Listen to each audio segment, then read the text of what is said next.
Hello student, welcome to ADA 24/7 Bengali. যারা যারা ক্লাসে আছো হোপফুলি আমাকে ঠিকঠাক করে শুনতে পাচ্ছ। আর যদি শুনতে পেয়ে থাকো তাহলে লিঙ্কটাকে কিন্তু প্লিজ একটু শেয়ার করে দাও তোমাদের যতগুলো গ্রুপ রয়েছে, তোমাদের যতগুলো পড়াশোনার গ্রুপ রয়েছে সবকটা গ্রুপে। আজকে আমরা কথা বলবো ইসকন নিয়ে। আমরা যারা ভারতবাসী, আমাদের কাছে ইসকনটা একটা শ্রদ্ধার জায়গা, একটা ভক্তির জায়গা, একটা ইমোশনের জায়গা। শুধু ভারত বলে না, ইসকন শুধু ভারতের মধ্যে সীমাবদ্ধ আছে এরকম নয়। ইসকনের মন্দির রাশিয়া, আমেরিকা, ইউরোপ, জাপান বিভিন্ন জায়গায় তোমরা দেখতে পাবে। এবং এই বিভিন্ন জায়গায় ইসকনের যে অগণিত ভক্তরা রয়েছে তাদের একটা ইমোশনের জায়গা থেকে আজকের এই ভিডিওটা করা। আমাদের প্রতিবেশী দেশ বাংলাদেশ, সেখানে এখন বলা যায় একটা অদ্ভুত অবস্থা সেখানে চলছে। অনেক দিক থেকে বাংলাদেশে যারা মাইনরিটি তাদের উপর অত্যাচার করা হচ্ছে, তাদের ঠিকঠাক করে তারা সার্ভাইভ করতে পারছে না বা তাদের কিছু প্রবলেম হচ্ছে। তো সেই জায়গাটা তো ছিলই, সেইটাকে উস্কে দিয়ে আরও জিনিসটা যেটা আরও অনেক বেশি চলে গেল সেটা হচ্ছে ইসকনকে টেররিজমের সাথে তুলনা করা। এই পুরো ব্যাপারটা নিয়ে আজকে কথা বলবো। যারা যারা ক্লাসে আছো লিঙ্কটাকে প্লিজ একটু শেয়ার করে দাও। ফার্স্টে যদি জেনে থাকো তো আমরা সবাই এটা জানি যে ইসকনের বা বাংলাদেশের বর্তমান পরিস্থিতি কি। বাংলাদেশে শেখ হাসিনার সরকার চলে যাওয়ার পরে বাংলাদেশে যে এখন সরকার রয়েছে সেই সরকারের আন্ডারে কিছু কিছু এমন অবস্থার সৃষ্টি হচ্ছে যেটা বাংলাদেশের সকল মানুষের জন্য কিংবা বাংলাদেশের স্পেশালি মাইনরিটির জন্য খুব একটা ভালো কিছু নয়, এবং সেটা অত্যন্ত খারাপের দিকেই যাচ্ছে আলটিমেটলি। এবং এই সমস্ত কিছুকে আরও যাকে বলা হয় না যে ভস্যে ঘি ঢালা হচ্ছে, সেই জিনিসটা হয়েছে কি, সেটা হচ্ছে ইসকনের যিনি স্পোক পারসন, ইসকনের মঙ্ক বলা হচ্ছেন চিন্ময় কৃষ্ণ দাস, তাকে অ্যারেস্ট করা হয়েছে বাংলাদেশে ঢাকা পুলিশ দ্বারা। তাকে অ্যারেস্ট করা হয়েছে কিসের জন্য? এটা প্রচার করা হচ্ছে যে সেখানে নাকি নাশকতামূলক কিছু জিনিস প্রচার করা হচ্ছে, সেটা বলে তাকে অ্যারেস্ট করা হয়েছে। তার কিন্তু কোনো স্পেসিফিক রিজন এখনো পাওয়া যায়নি। এবং এইটার জন্য যেহেতু এটা হয়েছে, তার জন্য ভারত সরকার এবার কোনো রকম ডিপ্লোমেসিতে না গিয়ে ডিরেক্টলি অ্যাড্রেস করেছে যে ভাই এটা হচ্ছে, এটা ভুল হচ্ছে, এটার জন্য কিন্তু আমাদের এরপরে স্টেপ দেখা যাবে। এটা যেটা বর্তমানে হচ্ছে সেটা ভুল হচ্ছে। যদি আগে বলা যায় তাহলে বিশ্বের দরবারে একমাত্র ডোনাল্ড ট্রাম্প ছিলেন যিনি ভোটের আগে মানে পুরো একদম ক্লিয়ারলি বলেছিলেন যে বাংলাদেশের হিন্দুদের ওপর যে অত্যাচারটা হচ্ছে সেটা ঠিকঠাক নয়, সেটাকে তিনি অ্যাড্রেস করেছিলেন। এবং তারপর মানে তিনি প্রথম ছিলেন যিনি বিশ্বের দরবারে কথাটা বলেছিলেন। এবং তারপর ভারত সরকারের কথা যদি আমরা দেখি, এখন কিন্তু ভারত সরকার এটা পুরো ক্লিয়ারলি এটা মেনশন করেছে, we have notice with deep concern the arrest and denial of bail of Shri Chinmoy Das. এখানে কিন্তু ডিরেক্টলি জানানো হচ্ছে যে আমরা এটা দেখেছি বা নোটিস করেছি এবং এটা একটা কনসার্নের জায়গা। যিনি ইসকনের স্পোক পারসন, যিনি মানে বেসিক্যালি সনাতন জাগরত জোট এইটার স্পোক পারসন হিসাবে তিনি রয়েছেন, তাকে অ্যারেস্ট করা হয়েছে। এবং এখানে বলা হয়েছে this incident follows the multiple attacks on Hindu and other minorities. মানে বাংলাদেশে যারা হিন্দু এবং যারা মাইনরিটিস রয়েছে তাদের ওপর যে অ্যাটাকটা হচ্ছে সেই জিনিসটা নিয়ে কিন্তু ভারত সরকারও চিন্তিত। এবং এটা কোনো রেখে ঢেকে কথাবার্তার জায়গা না, এটা পুরোপুরি ভারত সরকার ডিরেক্টলি অ্যাড্রেস করেছেন যে এই জিনিসটা যেটা হচ্ছে সেটা অত্যন্ত কনসার্নের জায়গা। এবং this is very much unfortunate. এটা কিন্তু একটা আনফর্চুনেটের মতো একটা মানে দুর্ভাগ্যজনক ঘটনাতে হয়েছে। এবং বর্তমানে যে কন্ডিশনটা বাংলাদেশে রয়েছে এই জিনিসটাকে নিয়ে যে কন্ডিশনটা হচ্ছে সেটা কিন্তু অত্যন্ত খারাপজনক এবং সেটা নিন্দাজনক। সেরকম একটা জিনিসে কিন্তু ভারত সরকার ডিরেক্টলি অ্যাড্রেস করেছে। এবং এখানে একটুখানি বলে রাখি, যখন ডোনাল্ড ট্রাম্প প্রথম এটা বলেছিলেন যে বাংলাদেশের হিন্দুদের ওপর অত্যাচার হচ্ছে, তখন ইসকন থেকে এটাকে খুব প্রেস করা হয়েছিল। ইসকন এটাকে খুব সাপোর্ট করেছিলেন যে অ্যাটলিস্ট গ্লোবালি কেউ এই কথাটা বলছে। এবং এখন আজকের দিনে দাঁড়িয়ে অন্যান্য জাতিসংঘও কিন্তু এইটাকে অ্যাড্রেস করা হচ্ছে যে বাংলাদেশে এই পরিমাণ একটা অসহিষ্ণু অবস্থা রয়েছে, মাইনরিটিদের উপর এতটা পরিমাণে অত্যাচার চলছে। ইসকনের কথা যদি বলি, ইসকন শুধুমাত্র ভারতে নেই।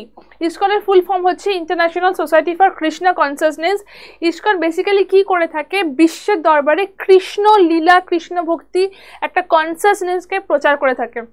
ইসকন বাংলাদেশ তো মানে অন্য কথা, যদি বলা হয় ইসকনের কথা, তাহলে ISKCON America, Europe, Russia, Japan সমস্ত জায়গায় ছড়ানো রয়েছে।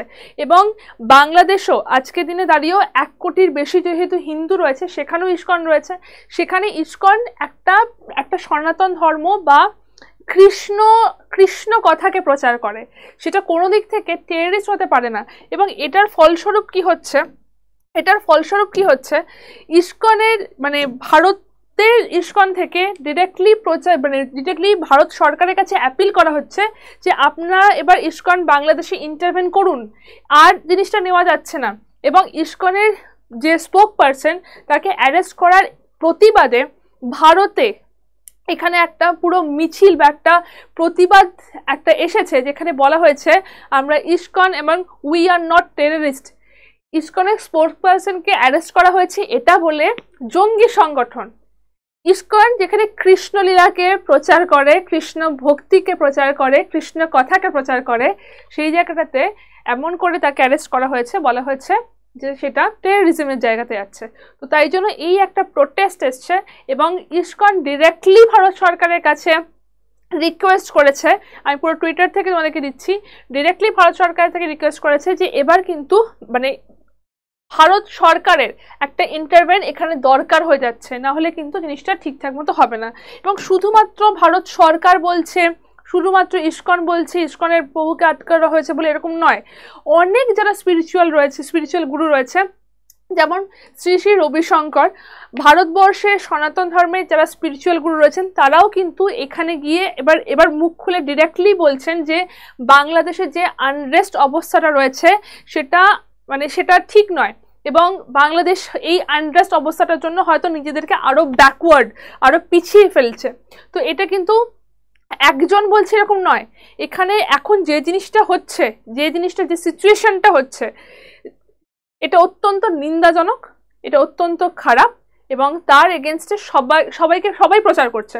বাট এখনো সেই লেভেলে মানে ভারতের ইন্টারভেন এখনো হয়নি, সেটা দেখা যাবে কি হচ্ছে না হচ্ছে। বাট এই মুহূর্তে এই সিচুয়েশনটা যেটা হচ্ছে সেটা একদমই ঠিক নয় এবং বাংলাদেশের মাইনরিটিসদের ওপর অ্যাটাকটা দিনবার দিন এটা আরো বেড়ে যাচ্ছে।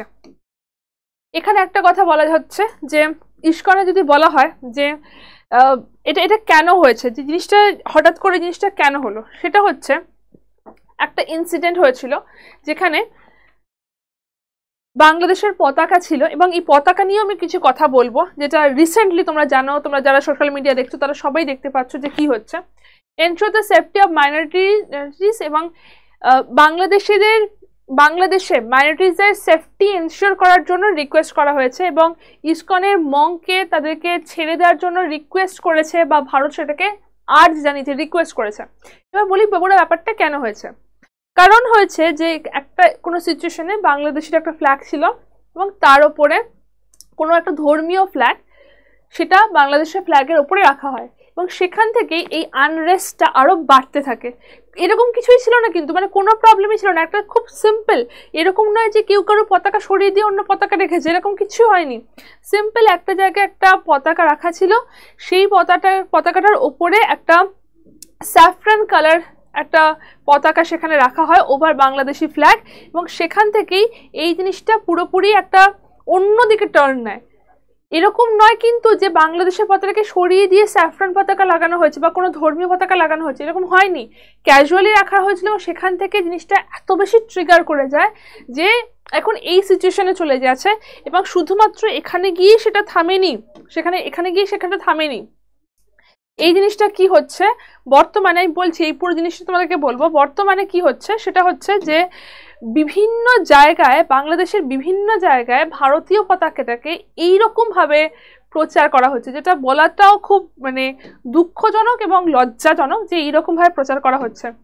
এই একটা ছোট ইনসিডেন্ট থেকে শুরু করে এরকম হচ্ছে। এবার এরকম বাংলাদেশের মানুষেরা এতটাই বর্তমানে আনরেস্ট হয়ে রয়েছে, তারা এইটাকে খুব মানে আরো বেশি করে এটাকে ট্রিগার করা হচ্ছে, মানে বিভিন্ন বিভিন্ন কমেন্টে এখানে ইসকনকে বিভিন্ন জিনিসের সাথে যুক্ত করা হচ্ছে। বলা হচ্ছে ইসকন নাকি মানি লন্ডারিং এর সাথে যুক্ত, ইসকন নাকি টেররিস্ট অ্যাটাকের সাথে যুক্ত, ইসকন নাকি মানে কনস্পিরেসি করছে, এটা নাকি ভারতের কোনো এজেন্ট হিসাবে কাজ করছে। এটা মানে কোথা থেকে কোন লিঙ্ক থেকে জিনিসটাতে আসছে তার কোনো প্রুফ নেই, কিন্তু বিভিন্ন মানুষ বিভিন্ন ধরনের জিনিসপত্র কমেন্ট করছে যেখানে ইসকনটাকে ছোট করা হচ্ছে। তার আলাদা করে কিন্তু কোনো রকম প্রুফ নেই, কোনো রকম প্রুফ নেই। শেখ হাসিনা চলে যাওয়ার পর ইসকনটাকে মানে এটাকে প্রথমে বলা হয়েছিল যে এটাকে পুরো বন্ধ করতে হবে, এটা বন্ধ করার দাবিও এসেছিল, অনলাইন ক্যাম্পেইন এসেছিল যেটাকে বন্ধ করতে হবে, এবং সেই বন্ধ করার দাবিতে এই কথাগুলো এসছে যার আলটিমেটলি কোনো প্রুফ নেই। টেররিস্ট অর্গানাইজেশন কোথা থেকে হতে পারে? মানি লন্ডারিং, কিংবা যদি এখানে বলা হয় যে এখানে একটা ভারতের আর্মি র হিসেবে কাজ করছে, সেই জিনিসগুলো কোথা থেকে আসতে পারে তার তো একটা প্রুফ দরকার, সেই কোনো জিনিস কিন্তু নেই। বাট লোকজন এগুলোকে ক্লেম করছে এবং সেই একটা জায়গা থেকে শুরু করে এই পুরো ব্যাপারটা চলে যাচ্ছে। এবার একটা জিনিস মনে রাখতে হবে, যদি এইরকম সিচুয়েশন হয়, যদি বাংলাদেশের বিভিন্ন জায়গাতে এই সিচুয়েশন আমরা আমাদের সোশ্যাল মিডিয়াতে দেখি এবং তার উত্তরে যদি ভারত সরকার এখানে ইন্টারভেন করে, তাহলে কি সেটা বাংলাদেশের জন্য খুব ভালো হবে? বাংলাদেশে যা এনার্জি যাচ্ছে তার মধ্যে ম্যাক্সিমামটাই যাচ্ছে নেপাল থেকে, অনেকটা যাচ্ছে ভারত থেকে। এই জিনিসগুলো যদি বন্ধ হয়ে যায়, ফার্দার কি বাংলাদেশের খুব উন্নতি হতে পারবে? এবং বাংলাদেশ এখন যে কাজগুলো করছে নিজেদেরকে ব্যাকওয়ার্ডে আরো বেশি নিয়ে যাওয়ার জন্য, সেইগুলোতে কিন্তু একটু নজর দেওয়া দরকার। কারণ এখন বাংলাদেশের যা পরিস্থিতি সেটা পুরো বিশ্বের কাছে বাংলাদেশকে আরো অনেক অনেক বেশি পিছিয়ে দিচ্ছে। এটা নিয়ে তোমাদের কি মনে হয় সেটা অবশ্যই তোমরা কমেন্ট সেকশনে জানাবে। তোমাদের যা মনে হয়, তোমাদের যেটা মনে হচ্ছে সেটা অবশ্যই ভাবে কমেন্ট সেকশনে জানাবে, এবং আমাদের চ্যানেলটাকে অবশ্যই ভাবে সাবস্ক্রাইব করে রেখো। যা যা তোমাদের বক্তব্য এই সেশনটাকে অবশ্যই ভাবে শেয়ার করো তোমাদের যতগুলো গ্রুপ আছে সবার কাছে, এবং তোমাদের কমেন্টটাও অবশ্যই চাই। আমি যা বললাম তোমাদের কমেন্টটা এখানে অবশ্যই চাই। তোমাদের কমেন্টটা থাকলেই জিনিসটা বোঝা যাবে যে বর্তমানে আমরা কোথায় দাঁড়িয়ে রয়েছি, কি হচ্ছে অ্যাকচুয়াল সিচুয়েশন। অবশ্যই কমেন্ট করো এই সেশনের নিচে, যাতে তোমাদের কমেন্টটাও সবসময় সবার আগে থাকে। ভালো থেকো, টাটা।